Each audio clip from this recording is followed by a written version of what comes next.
门呐！开门！开门呐！开门呐！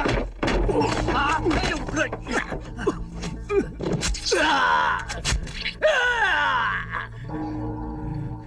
师弟，怎么搞成这样？他老人家已经过世了啊！师傅死了。他老人家临终前吩咐，天龙掌门的令牌和这把琴就交给你了。他不希望武林中人互相抢夺。师兄，时间不多了，快拿着琴走吧，他们就要杀到了。师弟，我隐退江湖已经5、6年了，我不想再在江湖上混了。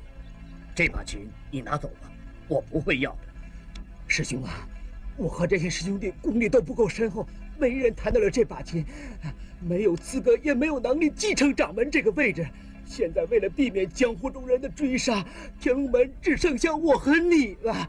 如果连你也不肯保住这把琴，天龙门就会在江湖上绝迹了。答应我，快把令牌和琴带走，他们就快杀到了。陈前，别这么调皮。爹，我也要做武林盟主。师兄，答应我收了这把琴，不要这样。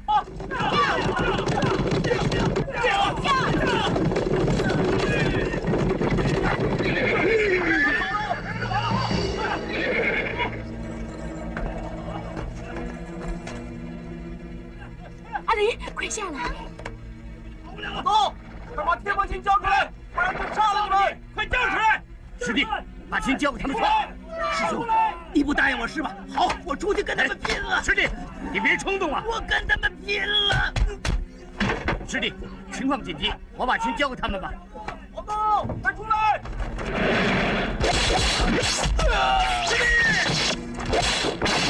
师弟，师弟。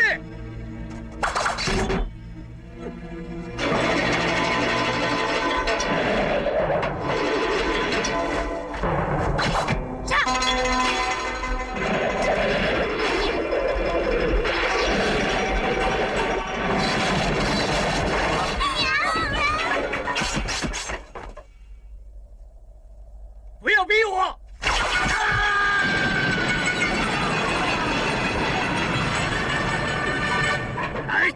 黄东，不要再杀人了！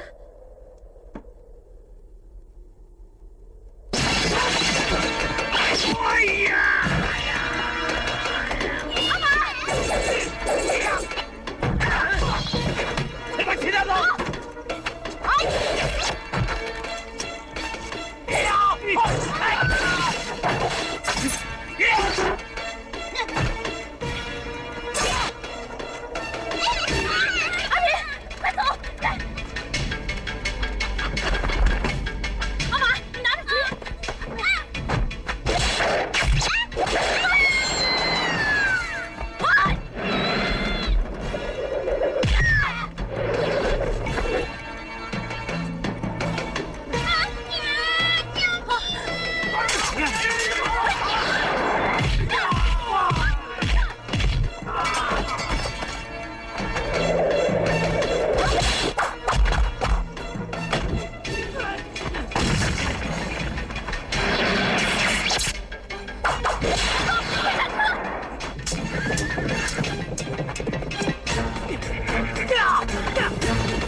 孩子，快走！爹，保护天魔琴！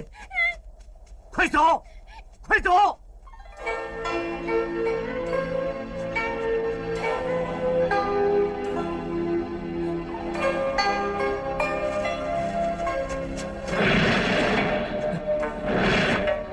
把琴交出来！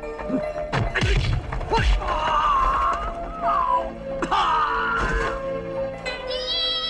走。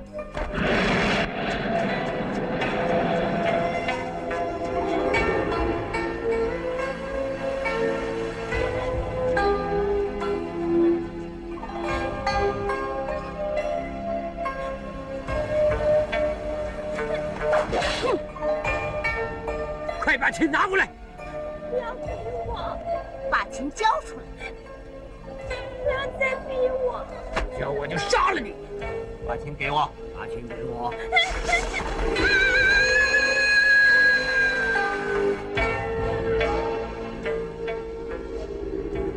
齐夫，在，小姐。备马车。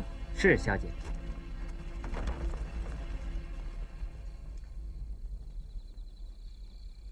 各位同行，我吕腾空已经做了30几年的保镖了。俗话说，长江后浪推前浪。今天，我决定金盆洗手，请各位来做个见证。吕总镖头，怎么没看见你儿子吕林呢？好，他有要紧事，正在赶来。快找，快点，快！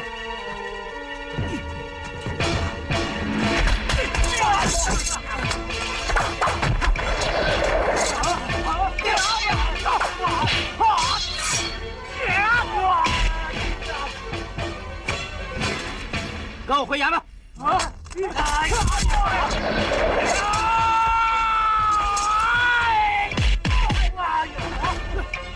快找，快找！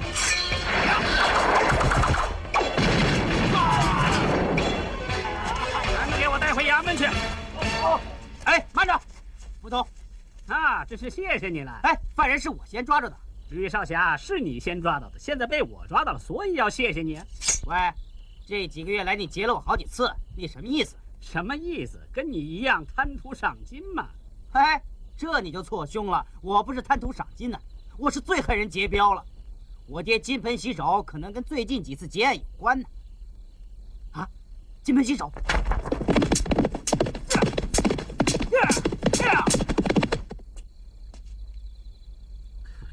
让大家等了这么久，真是不好意思。李兄，这么重要的事，他一定会赶来的。算了，时辰到了，我们开始吧，不等了。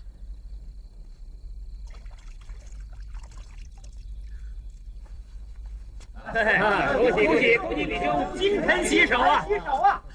多谢各位同行。从今天开始，飞虎镖局就由我的大儿子吕林掌管。李兄，吕林接管飞虎镖局合情合理，但是不能享有天下第一镖这个荣誉。是啊，吕林没这个资格。各位稍安勿躁，天下第一镖这个美誉是靠实力得来的。我希望吕林像我一样保持这个称号。好，为了公平起见，我先把他拿下来，行吧？哎，这还差不多。不能拆！爹，你的飞虎镖局这块牌匾，你们说拆就拆啊？阿离，爹，你已经金盆洗手了，镖局的事应该由我说了算。各位，你们说我吕林不配挂这块牌匾？好，3日之内我接不到一单大镖，别说这块牌匾了，我连飞虎镖局都关了他。嘴上没毛，说话不牢。什么牢不牢的？说不定待会儿我就能接一单大生意。难道老天真的帮我？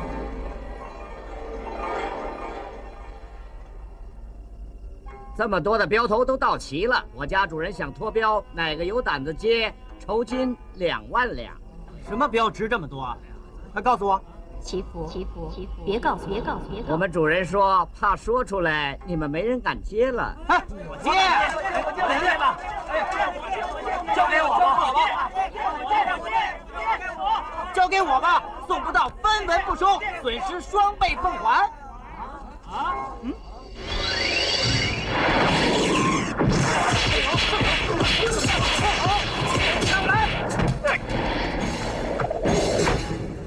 爹，我接到了。跟我抢！6指掌印。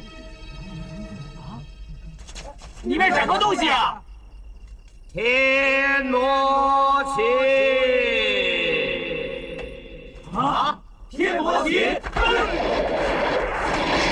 哎，知道我厉害，不敢跟我抢了吧？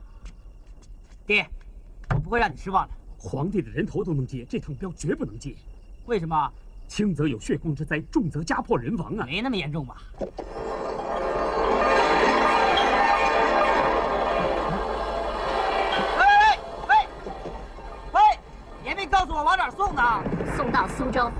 亲手交给韩迅。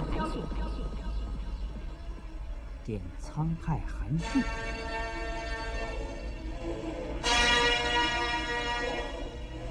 各位，不好意思，我今天请你们来聚会是有目的。鬼上，这么晚叫我们来，到底发生了什么事啊？哎，老烈火，你稍安勿躁，东方白跟贺青花还没到。不用等了，听我爹说，没什么人肯给你面子，有话就说，有屁就放。我的时间就是银子。什么？入袖未干，什么时候轮到你说话？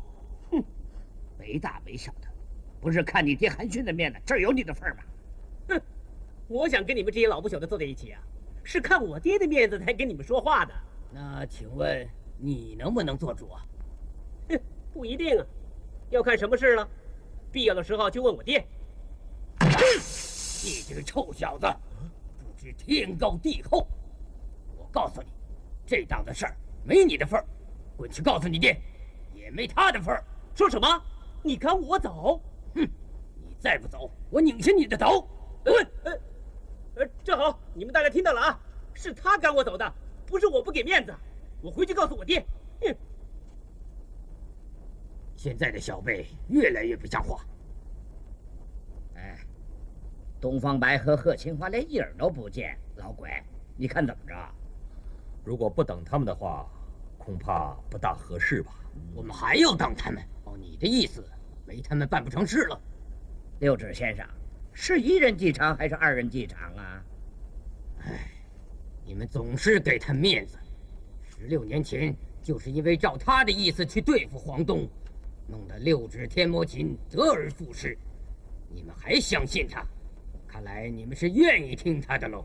那我留在这儿还有什么意思？难道一定要听你的？谁有道理就听谁的？哼！再这么下去，就是低估我的智慧。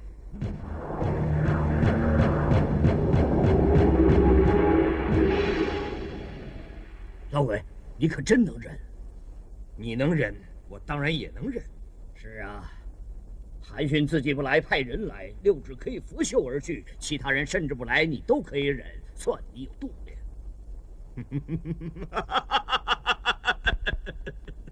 16年前，你和我都亲眼看见过天魔琴是怎么样杀人的，他的凶残有目共睹。今天这个人杀了我鬼宫弟子之后，还留下了连你也怕的标记。什么标记？6只手指的掌印。老烈火，你怕了吗？我怕，我怕你这张臭嘴呀！六指黄东16年前就已经被我们消灭了。哼！天魔琴为什么要重出江湖？我看你真是老朽的可以了。今天他可以对付我鬼宫，明天也可以夷平你烈火宫。为今之计，我们只有再次联手，这样除了可以自保之外，也可以完成16年前夺亲的心愿，这才是上策。我看你，嘿！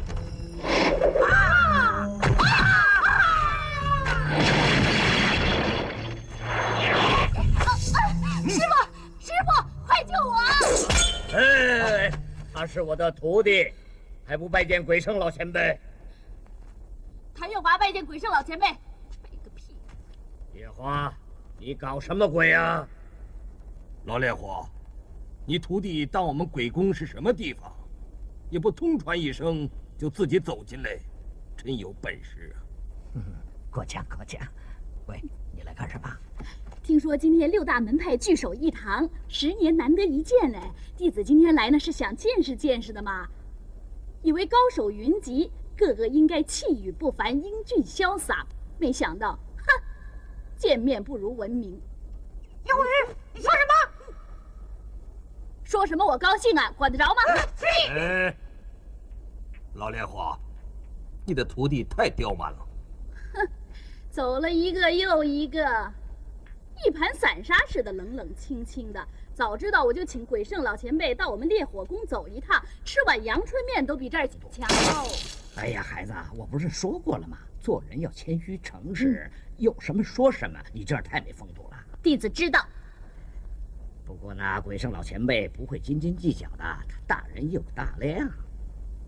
师傅，他的力气挺大的。哎，闲话少说。我说老烈火，我们还是谈一谈联手的事。哎，你不要跟我提联手的事，你们呐都有私心，这件事儿你自己搞吧。老烈火，难道你一点旧情都不念？你会有旧情吗？哇，好厉害呀！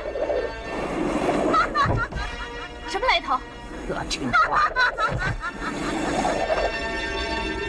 哈哈，天魔琴重现江湖，有人把天魔琴给了吕腾空，要他把琴送到苏州韩训府，还说东方白会来收琴，真难为你们两个老鬼，还有兴致在这儿你侬我侬。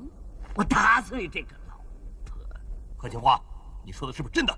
天下间的娘们儿，除了舌头长，耳朵也很灵，当然不会假了。哼，老烈火，我还听说一件事，你想独吞天魔琴，然后铲除我们，成为当今武林盟主，到底有没有这件事？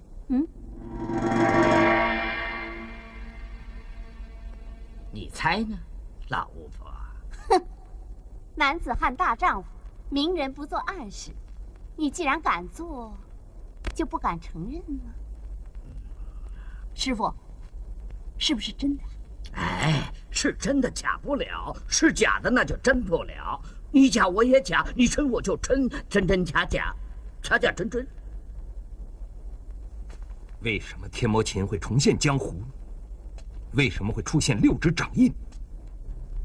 脱标的究竟是什么人？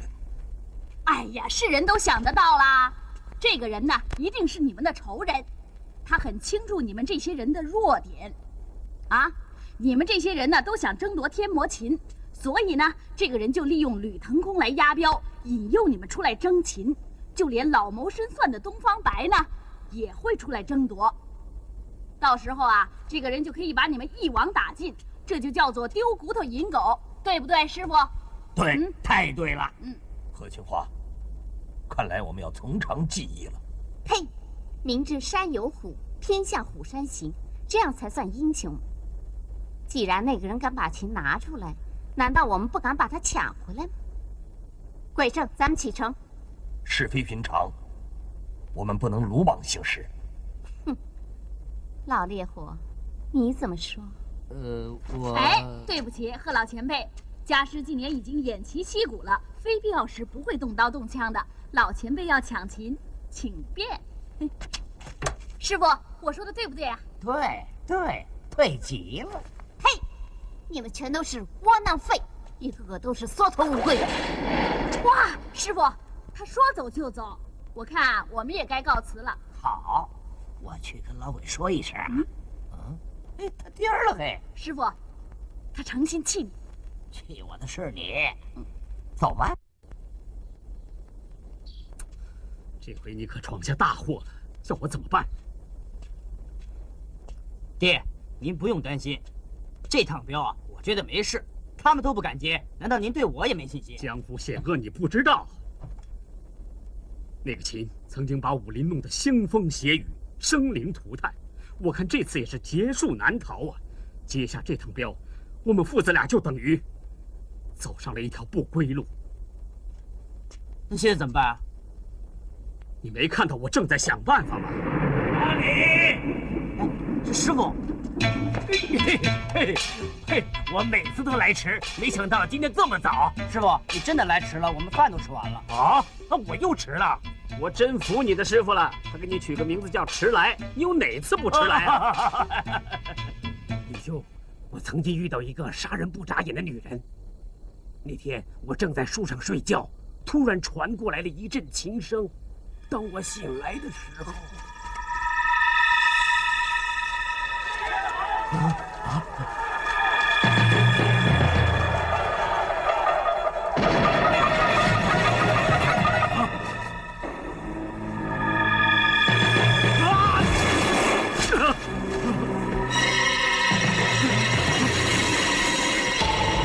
哎呀，好一个天龙八音，太厉害了！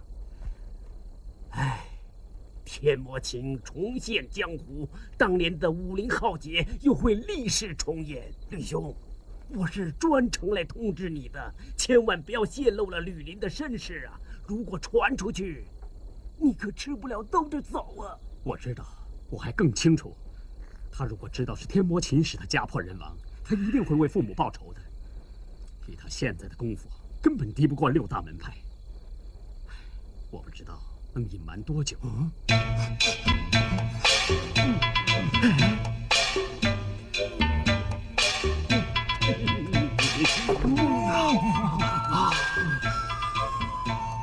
哇，好香啊！师傅，这是我特地为你做的臭豆腐。好吃极了啊！简直是人间美味啊！丽丽，过来过来，你现在已经长大了。飞虎镖局是你主持的，你记住，有人找你托镖，你可要问清楚啊！有些镖是不能够接的。什么镖不能接？是不是天魔琴？哎，嘿嘿，聪明聪明！你来迟了。啊，你接了？定金都给了，我跟爹已经接了。哎，吕玲啊，我知道我经常不在你的身边，你也得放聪明点嘛。你爹怎么搞的？他怎么教你的？真是的。吕兄，我说错话了，又说错话了。师傅，不能接都接了，你说怎么办？你现在就好像我刚才吃臭豆腐一样，不喜欢吃呢就嫌臭，这个喜欢吃呢，你就说香，是臭是香，咱们拼一拼。师傅，你到底什么意思啊？我现在去打听一下谁是托请者，有消息马上通知你。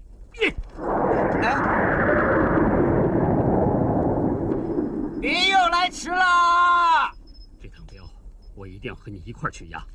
爹，你刚刚才金盆洗手，不怕人家耻笑你出尔反尔啊？我宁愿让天下人耻笑，也不想听到你的不幸消息。爹，没那么严重吧？哎，太幸运了，差点上了那个老鬼的当。虽然烈火宫的弟子不下300，但是冰雪聪明又……那师傅您说的一定是我啦。我知道联手对付天魔琴是无望了，只有靠我去想办法了。你是不是想派我去啊，师傅？错。与其坐以待毙，不如先发制人，中途截镖，平息这场风波。错。又错。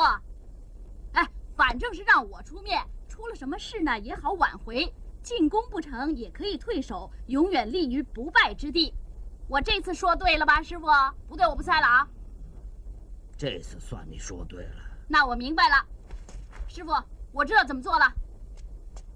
你等我的好消息吧。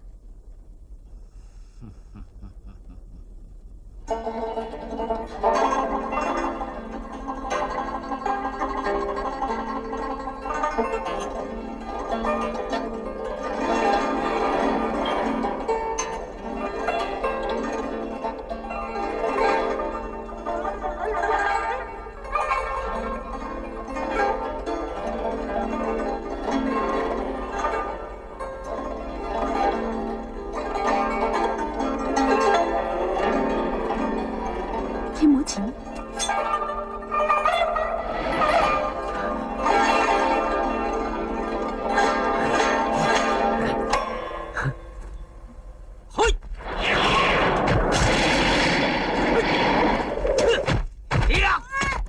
你想怎么样啊？你不怕烈火宫的人吗？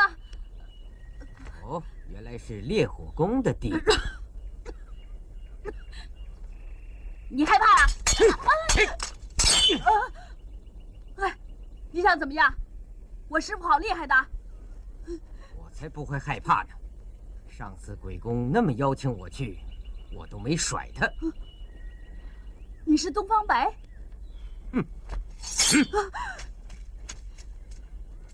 东方白老前辈才对，还给你。他跟我师傅是同辈，怎么还会那么年轻啊？他练的是什么武功？这次见面，你会一辈子都记得我。谁要记得你呀？我还怕晚上会做噩梦呢。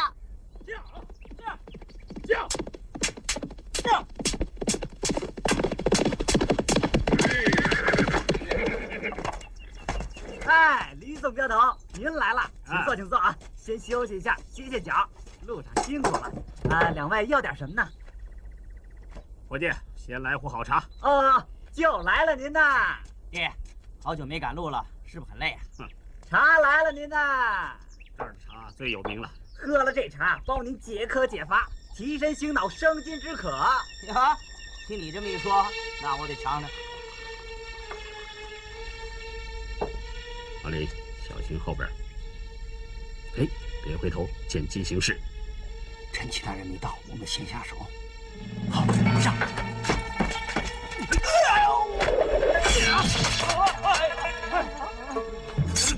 快点啊！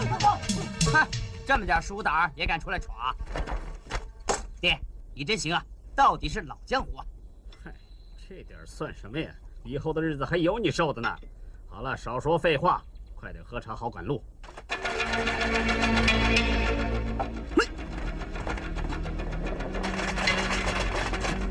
爹，他们来了。哼，不出所料。爹，要不要动手？不要。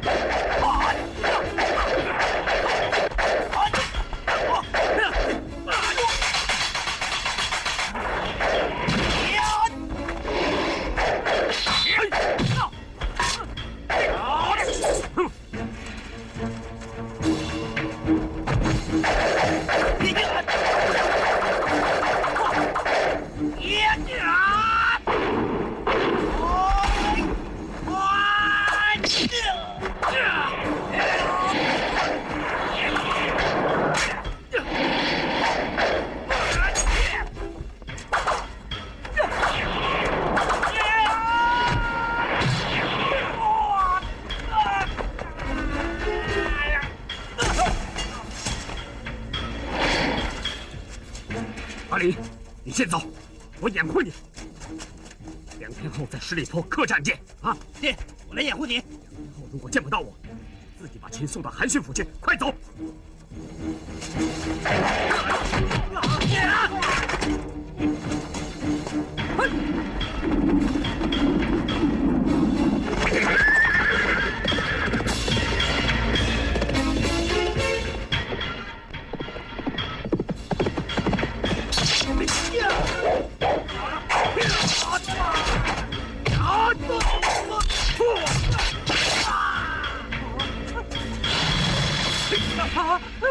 你想怎么样？让你见识一下我们吕家的刀法。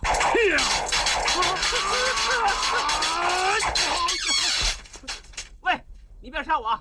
我爹是韩俊，他不会放过你的。你不要杀我呀！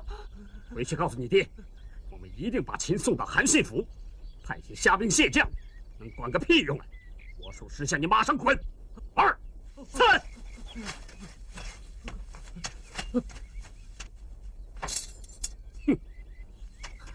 我就告诉我爹，让他替我报仇。谁？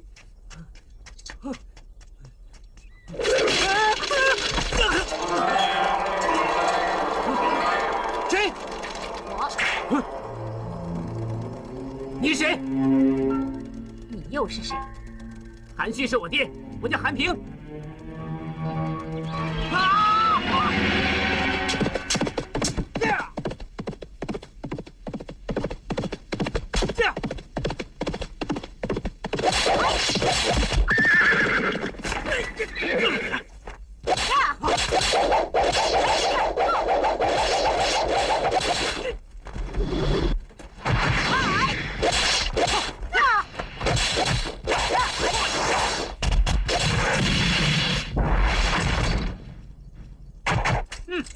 把贴膜琴留下，老娘就饶了你。你说留就留啊？你凭什么呀？哼，就凭我独手罗刹贺青花。哦，原来江湖传闻武功差劲、出了名的骚娘们儿独手罗刹贺青花啊，就是你呀！真是百闻不如一见，贺青花，你骚到骨子里了你！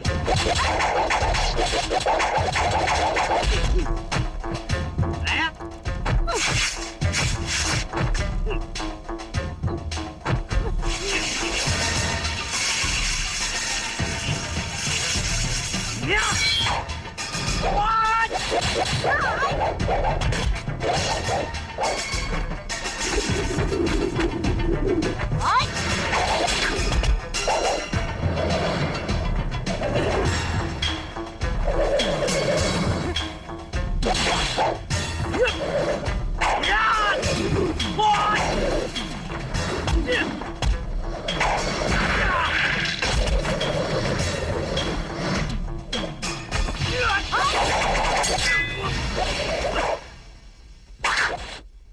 小子，有本事上来拿！喂，快把琴还给我！你上来呀！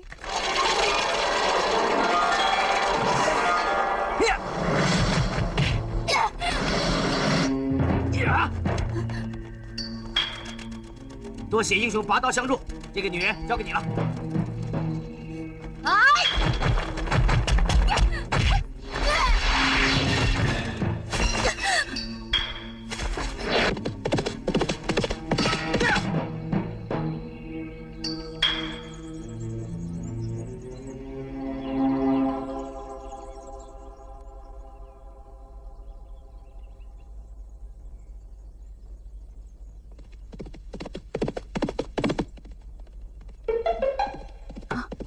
总算等到了。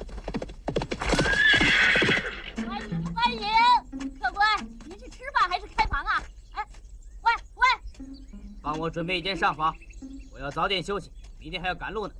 哎，今天我们客栈呢，只招待一位有来头的大人物。谁这么了不起？就是比天下第一镖局吕腾空更有本事的吕林，吕总镖头。哎，没吓着你吧？他来了。啊，来了，在哪儿啊？我就是吕林。啊？你就是吕林？失敬。真是见面不如闻名啊！啊，不是，闻名不如见面。哎，吕总镖头，上房准备好了，您请。吕总镖头大驾光临，真是令我们这间龙潭客栈蓬荜生辉。今晚呢，我不会再做其他人的生意，不让任何人骚扰你。你真是太给我面子了。应该的。您这么年轻就做了飞虎镖局的总舵主，真了不起。不知道您这次单枪匹马的护送的是什么镖呢？不能说。哦，既然不能说呢，就当我没问过。只要你记得在我们的招牌上签个名儿就行了。没问题，放心吧。请。这儿的环境还不错嘛。当然不错了。不过这儿有很多小偷啊，所以贵重物品我帮您保管。哎，不用了，我自己保管。啊，那您就先歇着吧。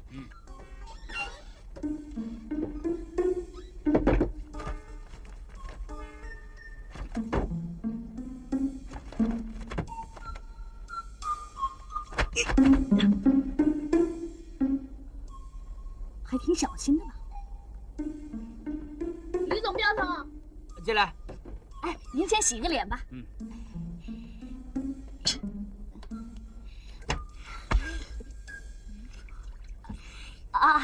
我先下去，帮您准备好饭菜。吕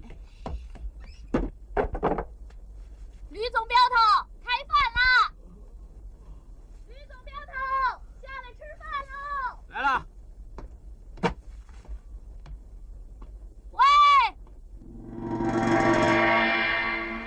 一会儿功夫来了这么多客人，嘿嘿，我们客栈发财喽！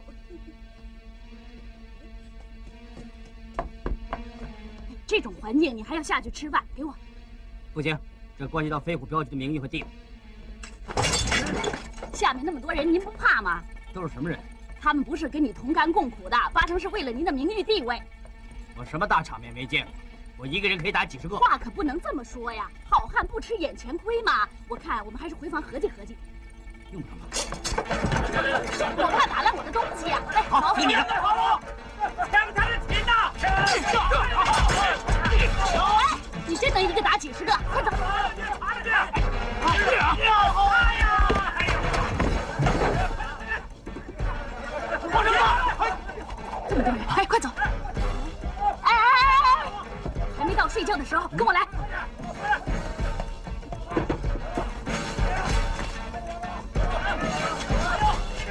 快点，别！不过去，把东西给我。哎，对，轻点踩啊！哎呦！哎，把东西给我。啊！给我，快给我！哦。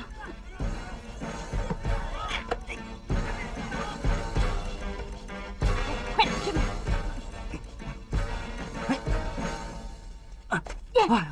哎，放心吧，这儿没人来。谢谢你啊。哎，想不到江湖上还有这么讲义气的人，气量比我还大。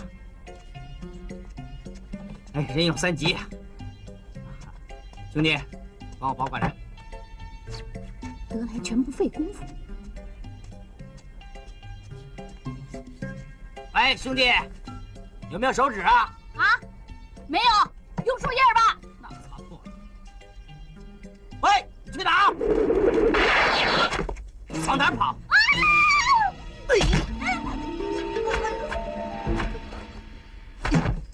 嗯，是个女的。你快看，我偏脱给你看。啊！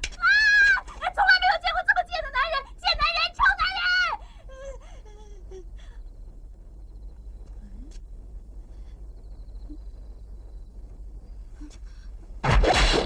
啊！你想干什么？放我下来！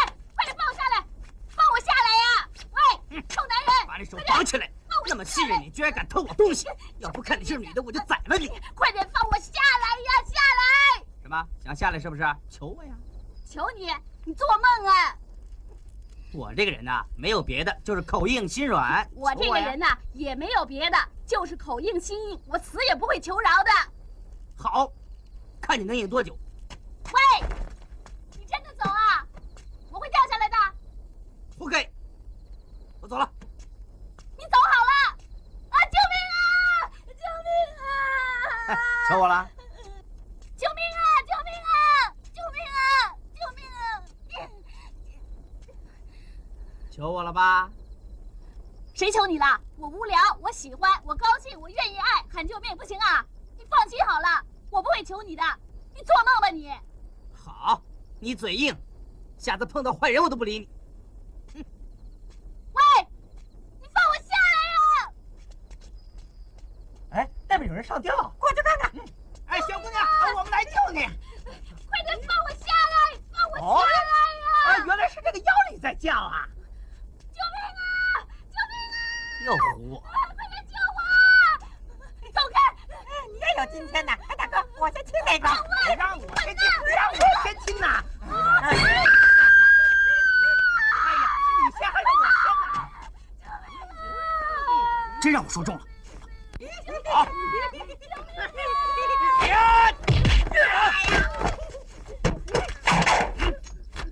光天化日之下挑衅良家妇女，关你屁事啊！你是怎么搞的？这么久才回来？我打！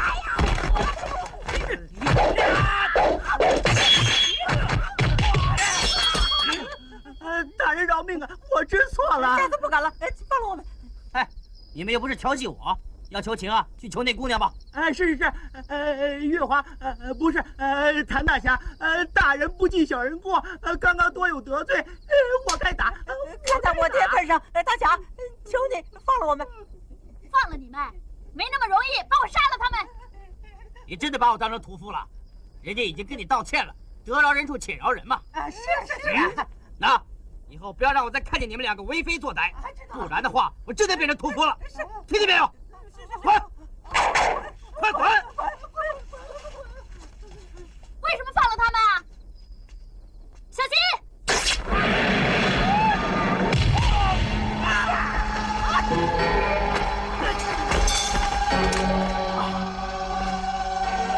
天魔琴，快！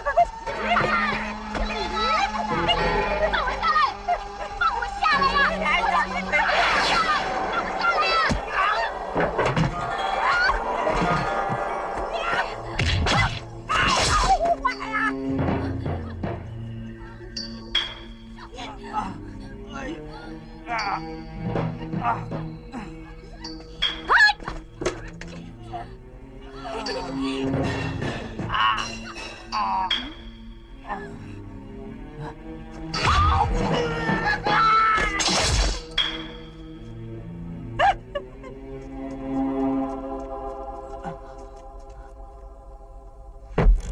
敢回来见我？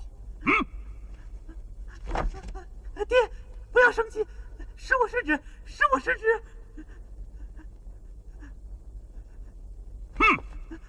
我死个儿子算什么？最主要是得到天魔琴。天魔琴，我一定要得到天魔琴。儿子死了算什么？算什么？啊！哈哈哈哈哈！哈哈哈哈！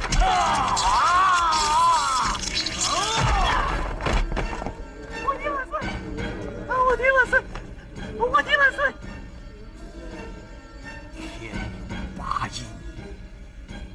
天龙八印！哈哈哈哈哈！哈哈哈哈！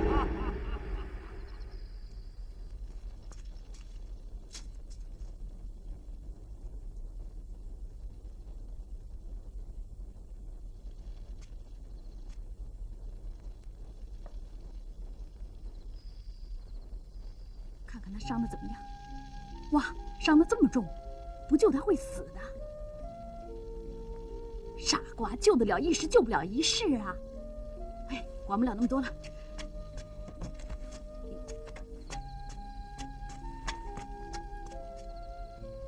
哎，他傻也是为了救我吗？不对呀，他救了一个像我这么聪明的人，这就证明他一点都不傻。好，我谭月华就破例救你一次。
150 years ago, the King of France had this obelisk brought from Egypt to grace the heart of Paris. 3,000 years earlier, it had been dedicated to the great Pharaoh Ramses II with these words: "So long as heaven exists, your monument shall exist, and your name shall endure like the heavens." Through the 30 centuries that the pharaohs ruled Egypt, the people of the Nile created the most glorious monuments the world has ever seen. Among them, the largest place of worship in the ancient world.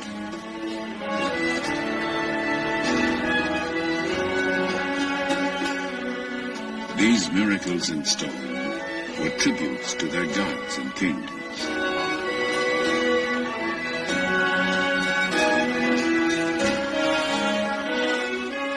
They believed that man, like the sun, could die and be reborn. They constructed elaborate tombs to protect the body and house the soul throughout eternity.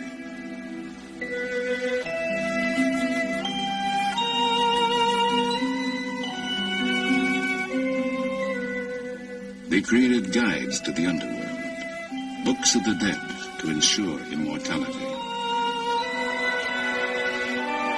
And on their monuments, they left the testimony of their faith. These inscriptions are keys with which we unlock the secrets of ancient Egypt.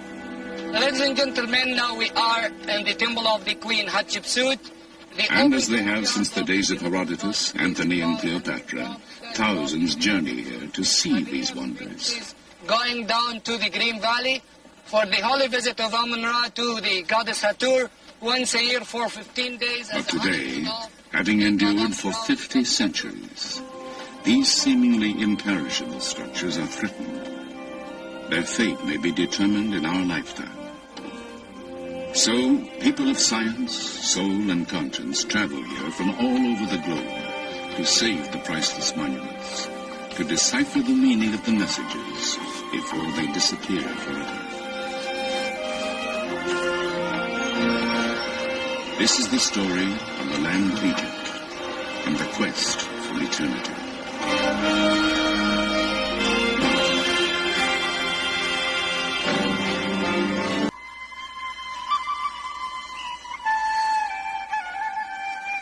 The Nile. Flowing through the endless miles of Egypt's desert sands, its precious waters gave birth and breath to one of the greatest civilizations that has ever taken hold on our planet. Hail to you, O Nile, went an ancient hymn. Sprung from earth, come to nourish Egypt. Food provider, bounty maker, who creates all that is good. The river's annual flooding left rich deposits of silt. Utilizing it, farmers developed a settled life. Sustained by its abundant waters, the land and crops prospered.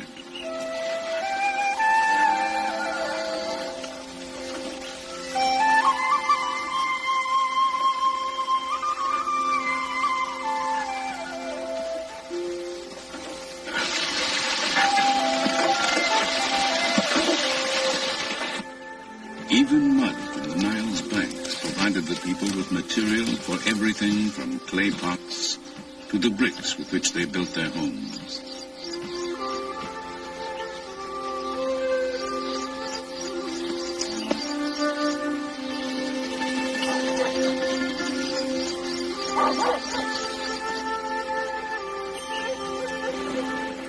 The Nile itself was Egypt's highway. Boats sailed northward with the currents, and south with the prevailing winds.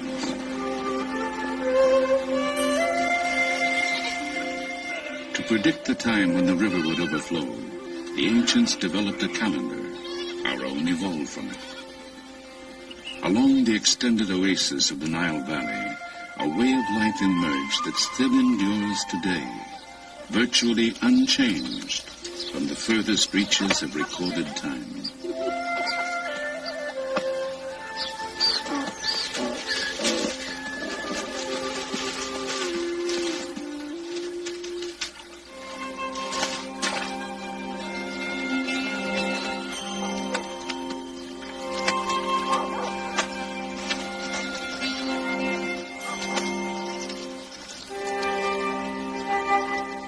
And in the time of the Nile's annual flooding, when the farmers could not till their fields, they built the pyramids, tombs for their pharaohs.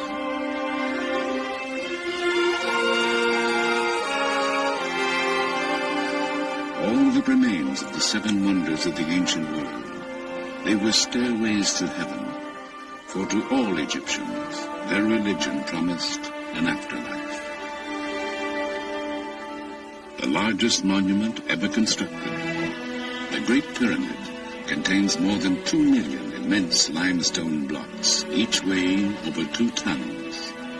100,000 men toiled for 20 years without wheel, horse, or iron tools to create it, that their pharaoh might join the sun god and live in eternity.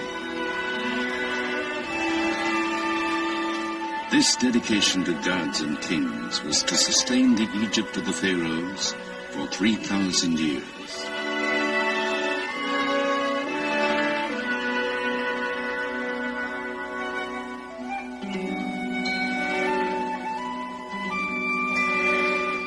From the beginning, the Nile was the soul of the land.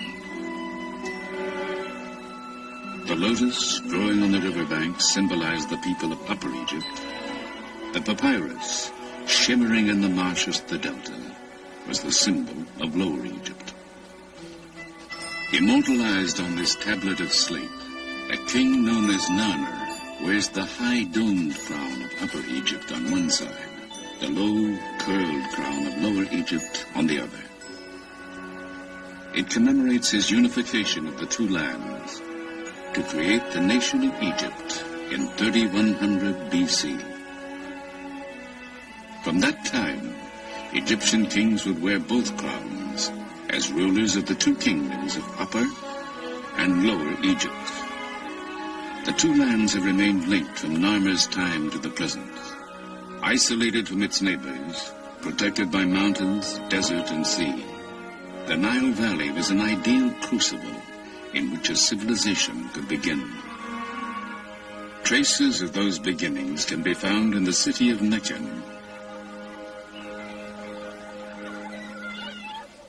The site, still populated today, holds evidence of habitation stretching back 6,000 years.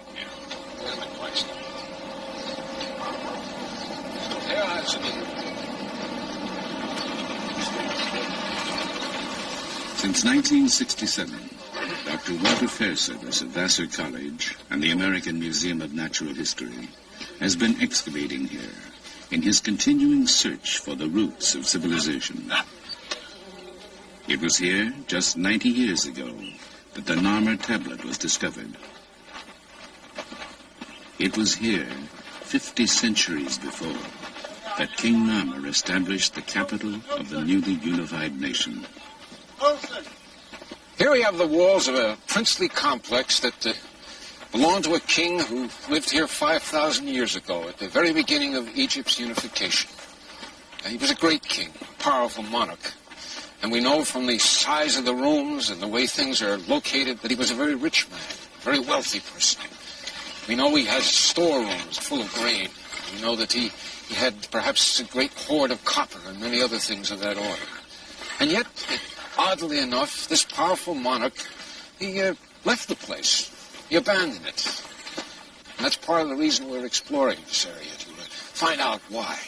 Why at the very beginnings of Egypt's history do we have a place as important as this abandoned? Perhaps the secret still lies buried in these mud brick walls. Sifting through the debris of the centuries, the Fairservice team continues to piece together the history of the site.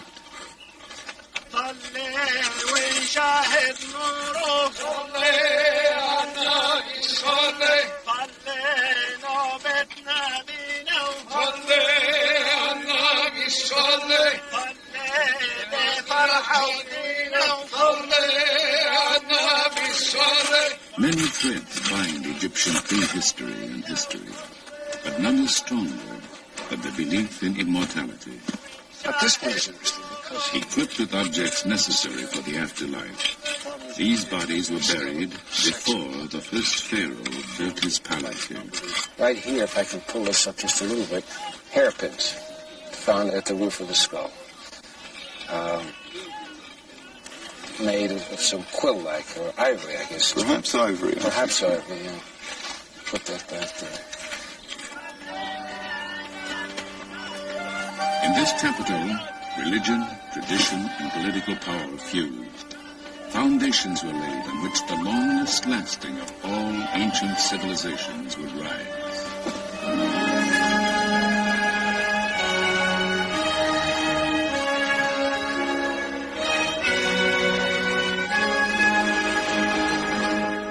2,000 years later, Egypt's religious capital was Thebes, one of the richest, most powerful cities on earth.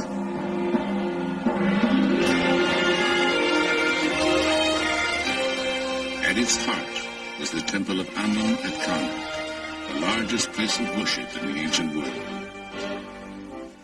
As dynasty followed dynasty, the great complex was enlarged and embellished by a succession of pharaohs. Tutankhamun, whose fabulous tomb treasures dazzled the world. A female pharaoh, Hatshepsut, called the first great woman in history. The heretic Akhenaten, first believer in one god. And Ramses II, the greatest builder of all time.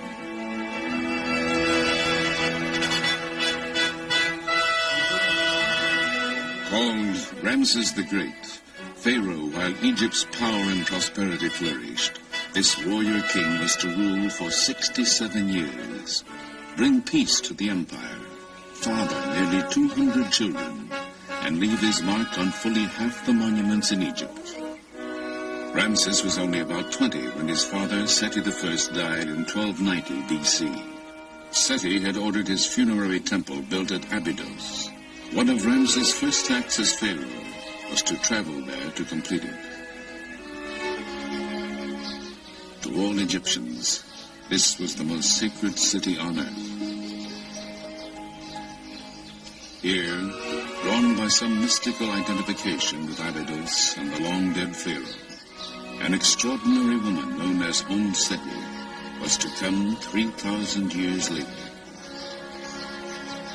With a group of fellow Egyptologists, she celebrates her 77th birthday. Happy birthday, Seti. Happy birthday to you. Well, thank you very much. You certainly made it a happy birthday. Make a speech. Make a speech. I am. I'm afraid it was a mass-produced one, but... Never mind, that won't matter. My heart, my mother, my heart, my mother, my heart, whereby I came into being. Do not stand up and witness against me at the judgment. I think that's the text it should be. You got it. Oh, thank you very much. To Seti at her 77th, on her way to 110. Thank you. Let us drink to our dear old friend Ramses II. Born Dorothy Eady in England, she says something called her here from the time she was a child. She came here 50 years ago, married an Egyptian, and had a son whom she named Seti. From then on, she was known as Seti, which means Mother at Seti. She has devoted the last 30 years of her life to the study of Seti I's temple and become an expert on him and Ramses II. Ramses tells that he came to Abydos alone, you see, in the first year of his reign after his father was dead. And he found that the decoration of this temple was incomplete. In the inscription he says that I ordered the work of my father to be completed, and all the works which my father had started and were still incomplete, I had them finished. And then he goes on as if he's speaking to the soul of his father, you see, and telling him that all that Seti had wanted to do and died before completing, and all his plans and ambitions, Ramses would complete it. And he said, so long as I am ruling, it will be as though you are still on the throne. He was a nice fellow, and he was a very good son. When Seti came here for the Egyptian Department of Antiquities, the temple was in ruins. Its reconstruction became her passion. They confronted me with a pile of fragments of inscribed stone. There were over 2,000. Some were very small, some were very big. My job was to copy the inscriptions on them, catalogue them, and where possible, fit them together.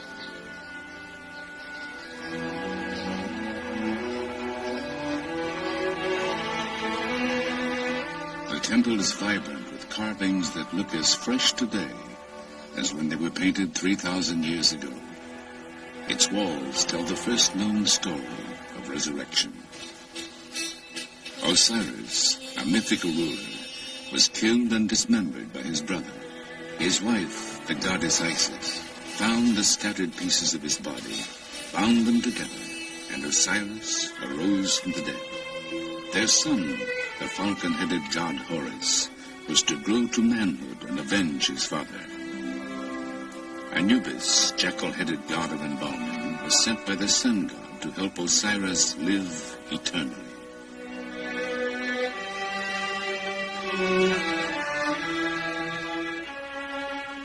The Egyptians believed that because Osiris died and rose again, they too could achieve immortality. Worshipping Osiris, Seti assures his place in the afterlife. Offering incense, the pharaoh worships before the bark of the sun god, Amun-Re.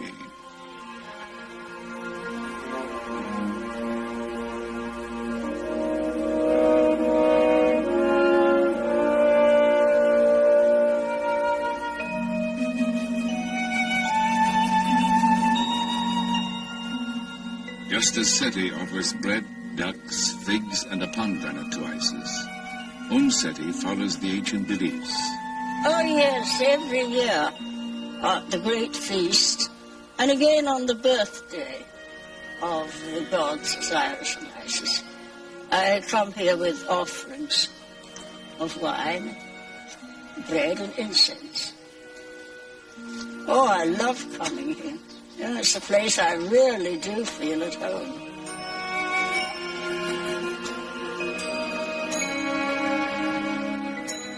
Three days after this filming was completed, Seti died. She was buried in Abydos, Egyptian city of resurrection.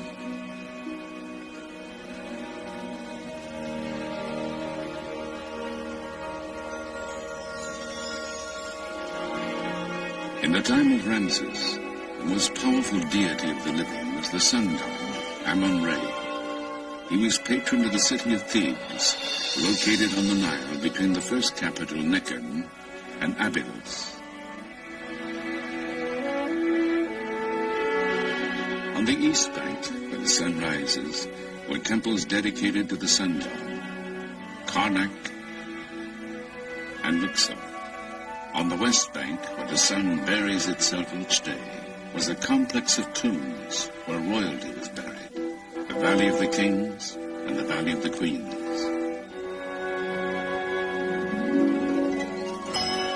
The Greek poet Homer was to immortalize Thebes as the city of 100 gates, where 400 heroes with their horses and chariots passed through each of these great gates.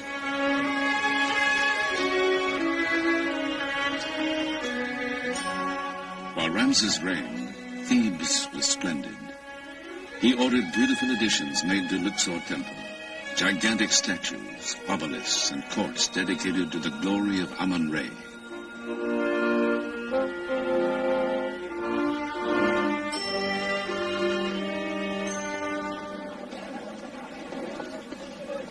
But having endured 3,000 years, these monuments face destruction in our time from the effects of increased agriculture, industrialization, changing weather conditions, due in part to the Aswan High Dam, and even the tourists themselves.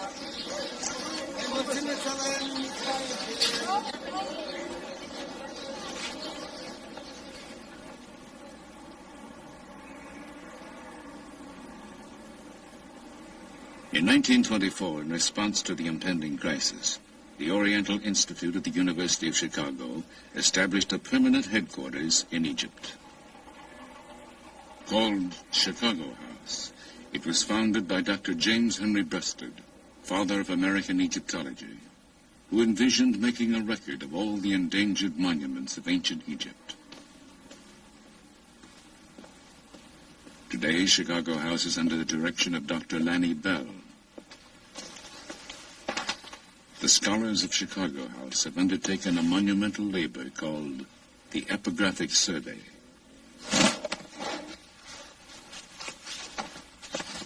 Over the past 50 years, the Oriental Institute has published an epic series of volumes containing the results of the survey.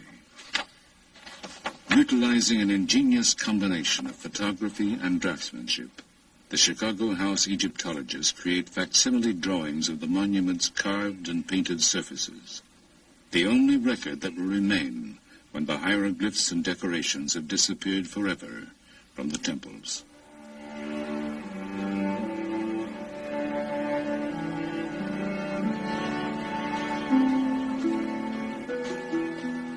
As Pharaoh succeeded Pharaoh, it was common practice for them to alter temples, taking credit for the work of their predecessors.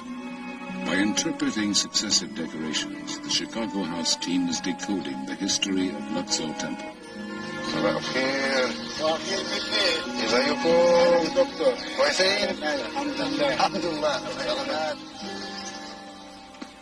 As the glory of pharaonic Egypt faded, people built houses inside the temple. Their debris buried much of it for 2,000 years. When excavation started 100 years ago, the stone walls were suddenly exposed to the air. Since then, salts leaching out of the stone combine with moisture in the air, creating crystals that slough off, taking the images with them. The salt on the walls makes our work urgent. The reliefs are being dissolved. so that within a period of 200 years, the temple will still stand, but all of the decorated surface will have flaked off. When they are gone, we want there to be a record as accurate as humanly possible of the decoration, so that scholars will be able to consult our drawings and be sure that the reliability is such that any questions they have about the decoration will be answered in our volumes.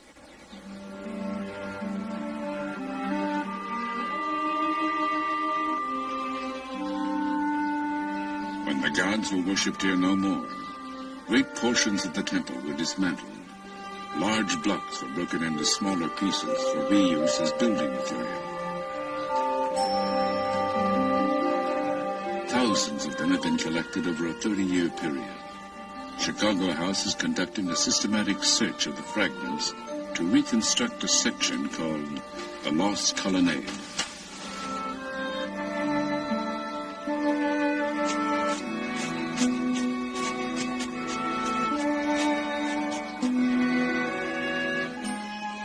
Finding a fragment that may fit, artist Ray Johnson makes notations, and the block is carefully photographed.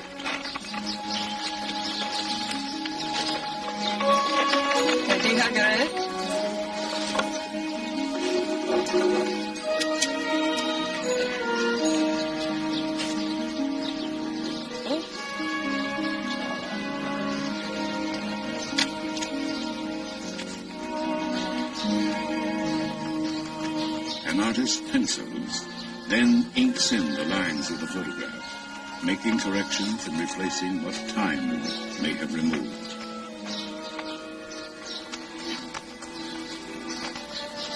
Then the artist fits the photograph into his rendering of the wall. Only the areas within the inked lines have actually been found. But from the salvaged fragments, it is sometimes possible to reconstruct the entire design created by the original artist 3,000 years ago.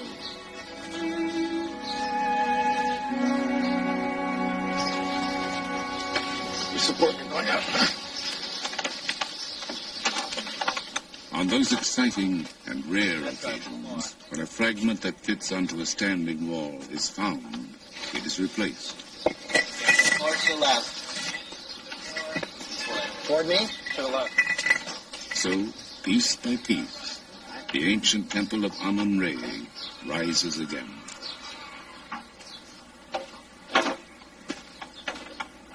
The investigations at Chicago House have revealed that the colonnade of Luxor Temple is the major standing monument of Tutankhamun. To completely evaluate its architectural history, the inscriptions at the top of the structure must be photographed. Ladders reaching 5 stories high have been assembled.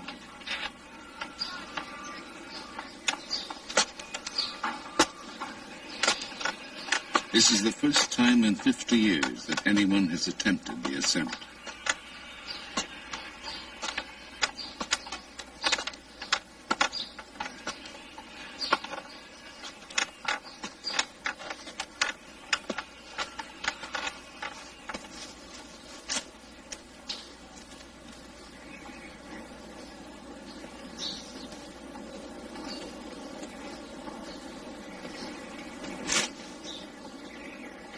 On the 70-foot-high columns, Dr. Bell studies the techniques used by the artisans of antiquity. Here they inserted wooden blocks to stabilize the structure as they fitted it together.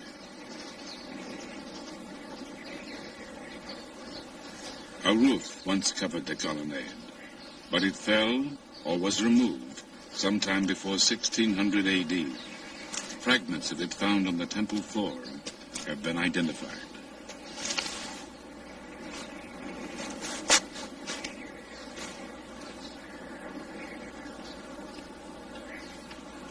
In assessing the temple's past, Dr. Bell's thoughts inevitably turn to its future. Paradoxically, the vibrations caused by the endless footsteps of the tourists who visit each year, even the carbon dioxide they exhale, are eroding the irreplaceable treasures they come to enjoy.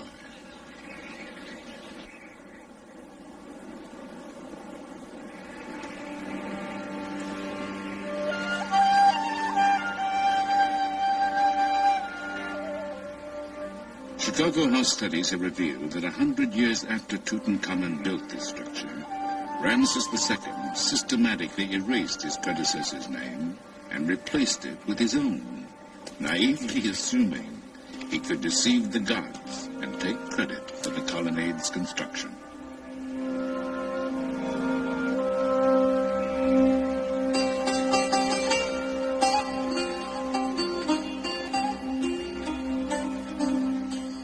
But Ramses also added to the majesty of Luxor Temple. He built a massive entrance, the horizon from which the sun god goes forth. From reliefs we can reconstruct a dazzling annual festival, the Feast of Opet.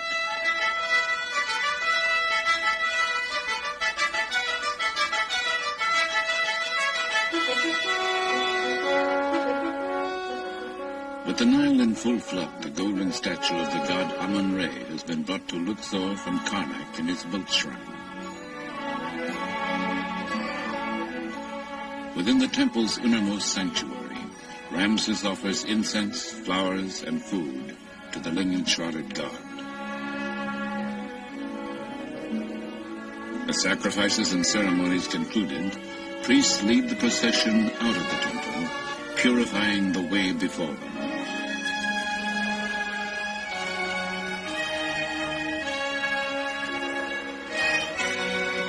Thousands of citizens crowd the waterfront to see musicians, Nubian dancers, soldiers, and priestesses accompany the procession along the Nile.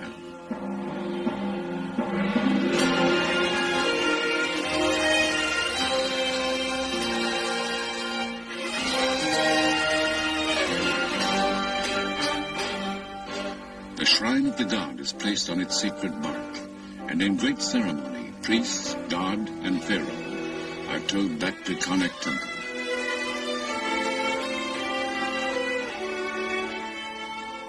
Ramses' favorite queen, Nefertari, and the royal princesses greet the procession as it arrives.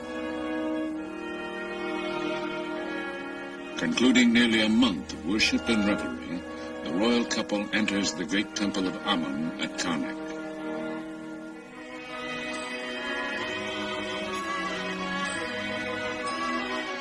Within the sacred precincts of the temple, the shrine carrying the golden statue of the god is hidden from public view until the next year.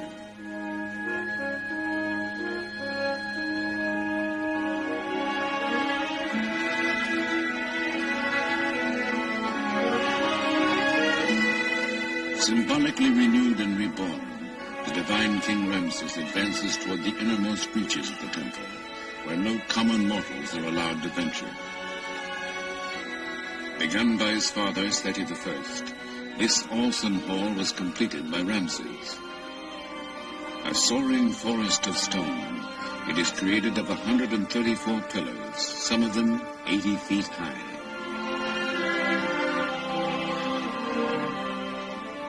Ceilings and columns are ornamented with Ramses cartouches, magical ropes that surround the king's name to protect him from evil. In the hieroglyphs of his name is the message, "It is Re, the sun god, who bore him." From the sun god, the pharaohs drew their right to rule, their divinity, their legitimacy, and crowns. So they constructed this mighty city of God. 100 pharaohs enlarged and embellished it over a period of 2,000 years, a creation that did not cease until the Christian era, that has resumed as modern archaeologists restore this timeless testimony of faith.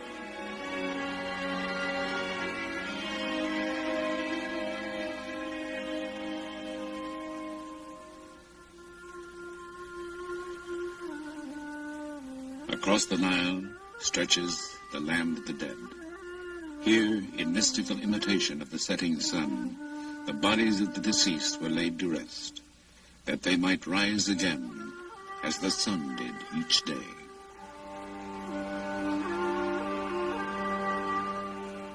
Cut into the heart of the mountain, the Theban necropolis is a vast labyrinth of tombs.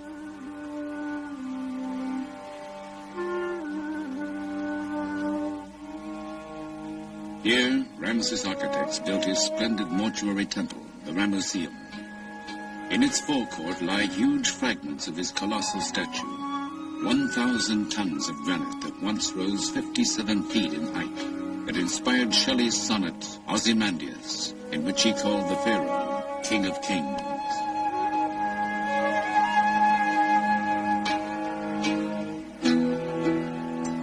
When Ramses died in 1224 BC, the Ramesseum was magnificent. Here, the magic of his name and images would keep him alive forever. This was but a stopping point for the dead king and his funeral procession, the sacred place where offerings would be made to him from this day throughout all time.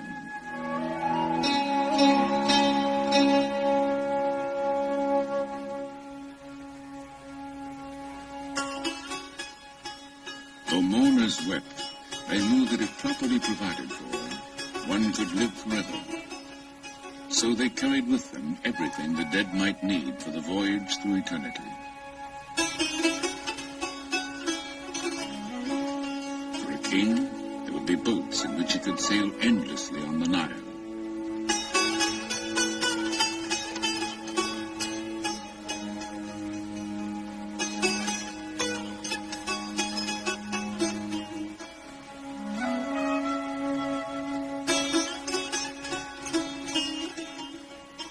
And a throne from which he could continue to reign.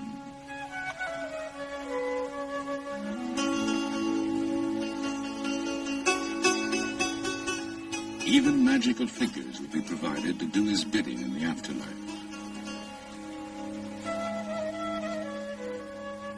In their tomb paintings, the people of the Nile depicted the hereafter as a pleasant extension of their earthly lives, a place where they could amuse themselves hunting ducks, where rich crops would sustain them.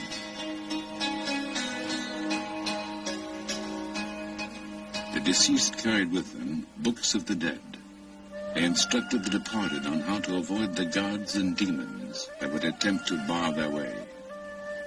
Her body, painted with stars, a goddess of the sky, stretches over a reclining god who represents the earth. Between them, a winged form of the sun god sails through the netherworld.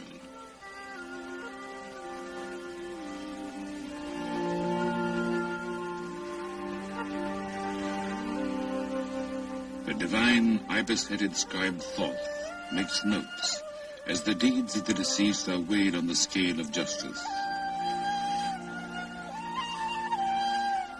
In an address to the gods, the departed will assert his innocence. I am pure of mouth and hands, without sin, without guilt, without evil.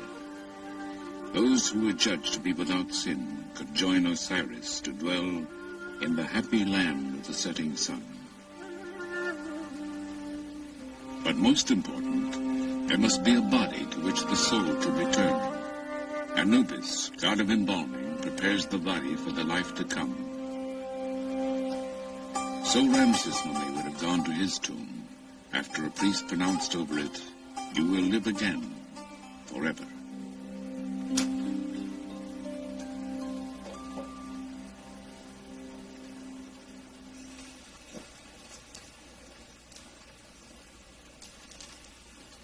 The tomb of Ramses II. In a state of dangerous disrepair, its access is forbidden to almost everyone. But a team headed by Dr. Kent Weeks of the University of California at Berkeley has recently mapped it.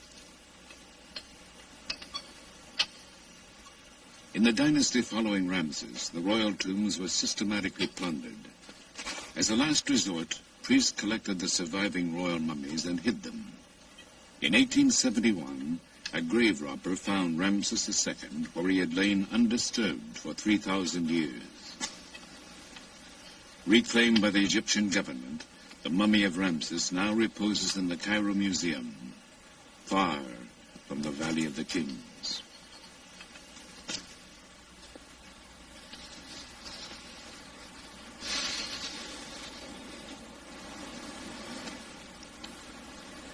This is the West Valley. It's part of the ancient necropolis of Thebes, about 9 square miles of some of the most important archaeological monuments anywhere in the world. Valley of the Queens, Valley of the Kings, Tutankhamun's tomb, they're all here. But in spite of several centuries of interest in this area, there still does not exist a detailed archaeological map of what it contains. That's the purpose of the Berkeley Theban Mapping Project, to make as detailed an archaeological map as modern technology will permit. It's an important project. It's going to make it possible for us to study the history of the necropolis, but even more important, it's going to help us to preserve it and protect it. Surveying techniques are used to measure topographical features. Thank you.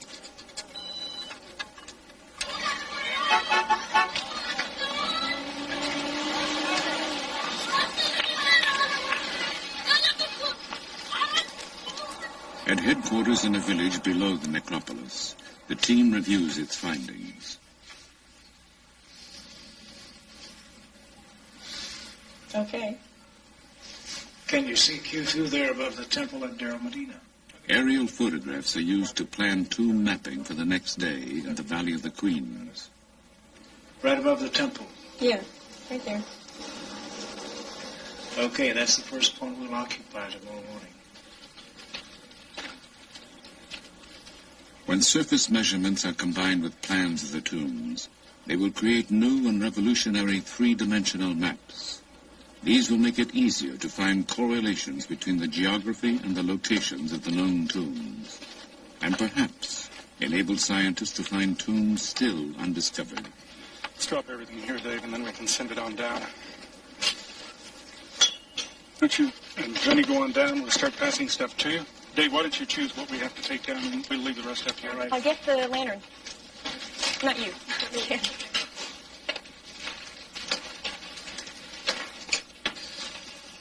Let's finish that rear chamber today if we can, Dave. I think we can let it go. 13 hands will be left. Looks like a steep set of stairs. Yeah, watch your step, people. It is, everybody. I got it? Okay. Good luck with you.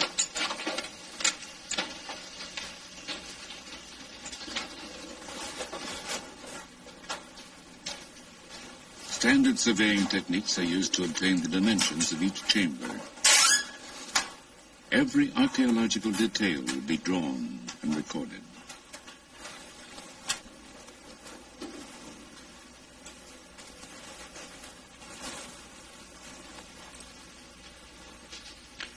I think that's about it, Kat. Did you get those problems in the back chamber? It was customary to place the tombs of royal children in the Valley of the Queens. This is the tomb of the young prince, son of Ramses III. Here, the pharaoh himself offers incense to the gods on the boy's behalf.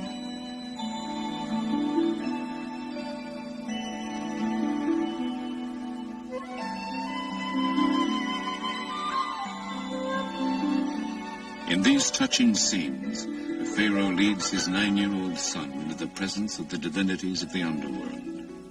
Carrying the feather of truth, the boy obediently follows his father.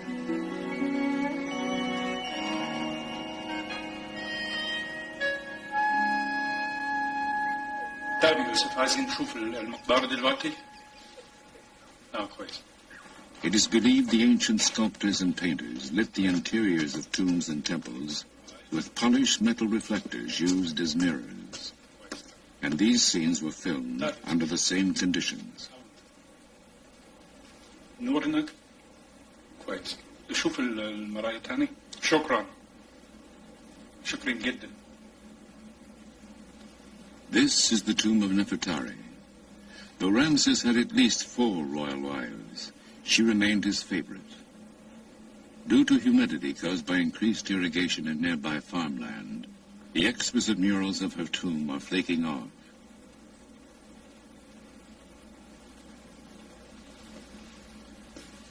Unless scientists can halt the deterioration, these may be the last moments of what was imagined as the endless ages in which Nefertari would live on these walls. This was the woman with whom Ramses believed he would go through eternity, to whom these words were written.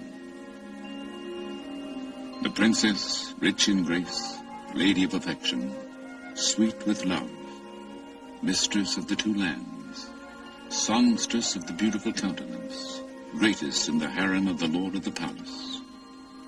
All that you say will be done for you. Everything beautiful according to your wish. All your words bring contentment to the face, wherefore men love to hear your voice. These tributes speak to us of love and hope, a people and a civilization that soared brilliantly and then was eclipsed.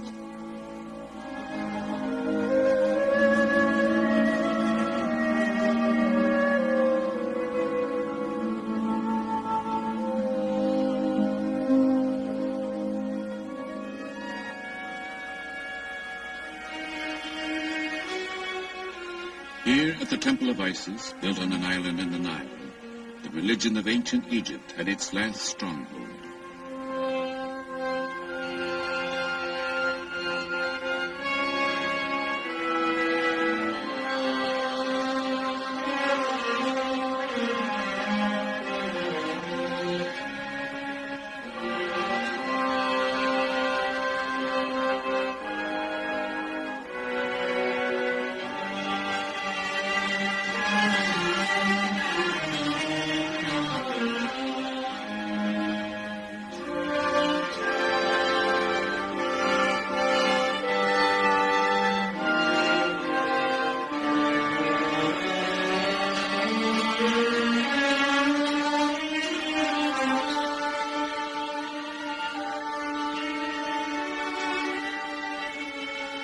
After 332 BC, the Greek Ptolemies would reign as the last dynasty of pharaohs.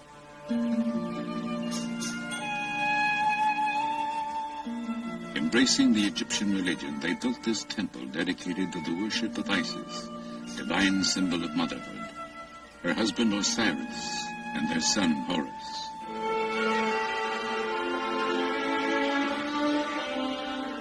Their stories are told and retold on the temple walls. But the story of another holy family was to sweep over Egypt. The carvings, now considered pagan, were chiseled away. Christianity became the state religion, and in the 6th century, this temple became a Christian church.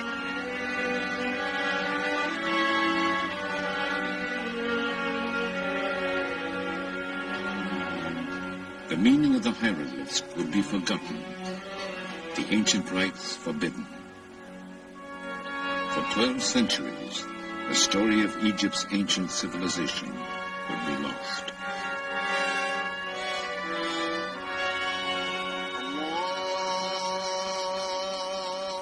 In 640, Islam and the teachings of Muhammad swept over the country.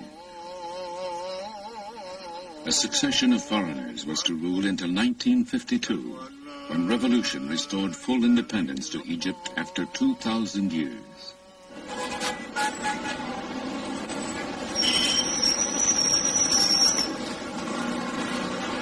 Cairo is the African continent's largest city. Vexed by 20th century problems of explosive growth, pollution, economic and political difficulties, Cairo, like Egypt itself, survives through the resilience, humor, and vigor of its people.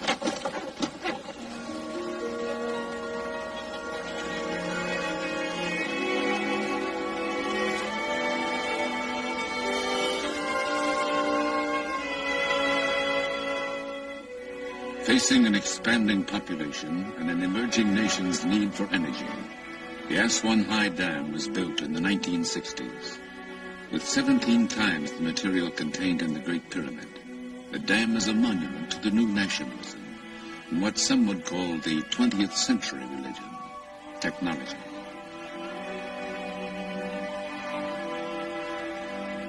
Behind the dam, Nubia was flooded. Much of this ancient land disappeared beneath the rising waters of the Nile. And at Abu Simbel, a magnificent temple hewn from a sandstone monolith, the newly forming lake licked at the feet of these colossal images of Ramses II. A concerned world realized that the temple would soon be engulfed. How could it, and the temple of Nefertari, which flanked it, be saved? At the 11th hour, with funding from Egypt, the United States, and UNESCO, an international team swung into action, racing the rising Nile. Slab by slab, in cuts no more than 1/4 of an inch thick, the temple was dismantled.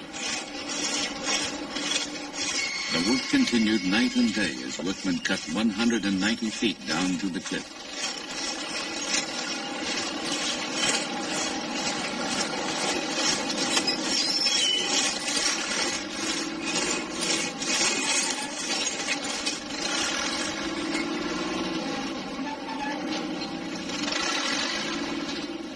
Coded for storage, the sections made a giant jigsaw puzzle.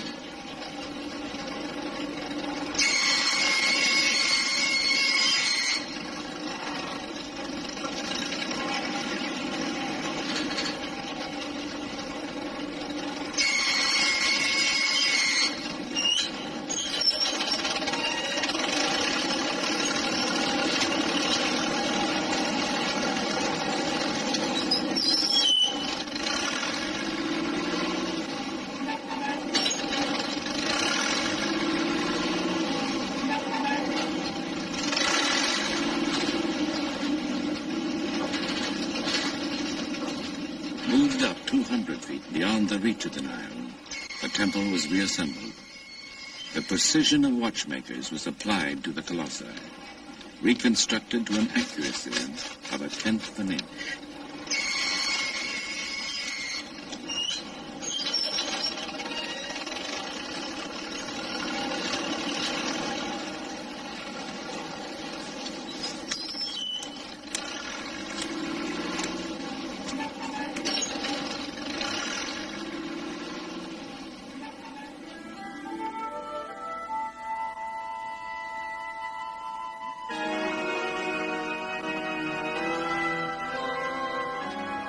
Ramses' temple was designed by ancient priest astronomers so that the sun would penetrate deep within to bless the figure of the pharaoh on the jubilee that celebrated 30 years of his reign. In our time, engineers have resituated the temple so that the sun still streams in on the pharaoh on each anniversary of that day, 3,200 years ago.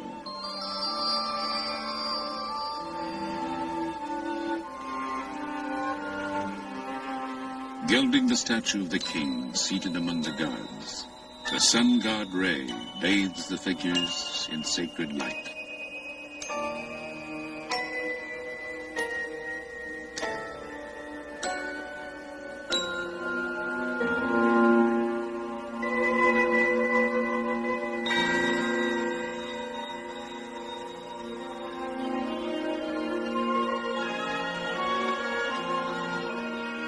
Why have people come here since the days of ancient Greece and Rome? These works are expressions of the quest for the meaning of life itself, a longing for connection with the gods, a need for beauty, a hope for immortality. They are worth knowing and worth saving because the record of the past tells us something of ourselves and hints of our future. Here, Egyptians and travelers alike raise their eyes to Ramses, speak of him, remember him as a leader who signed the world's first major peace treaty. It reads, "Beginning with this day, in order to bring about good peace and good brotherhood between us forever, he is in peace with me, and I am in brotherhood with him, and I am in peace with him forever." In the religion of the ancient Egyptians, to speak of the dead is to make them live again. For Ramses, the quest for eternity has been fulfilled.